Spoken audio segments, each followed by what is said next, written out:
Service in Chicago has issued a severe thunderstorm warning for southeastern Kendall County in northeastern Illinois, northwestern Will County in northeastern Illinois, until 3 p.m.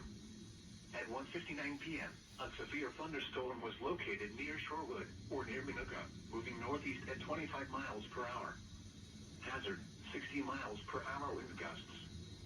Source, radar indicated. Impact, expects damage to roofs, siding, and trees. Locations impacted include Park, Tinley Park, Romeoville, Plainfield, Woodridge, Lockport, Palmer Glen, Mokina, Frankfort, Minooka, Crest Hill, Shorewood, Frankfort Square, Ingalls Park, Preston Heights, Fairmont, and Rockdale. Including the following interstates: Interstate 55 between mile markers 250 and 269. Interstate 80 between mile markers 124 and 148.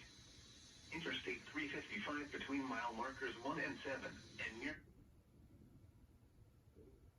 University of St. Francis, Joliet Junior College, Joliet Slammers Baseball, and Lewis University. For your protection, move to an interior room on the lowest floor of a building. Torrential rainfall is occurring with this storm, and may lead to flash flooding. Do not drive your vehicle through flooded roadways.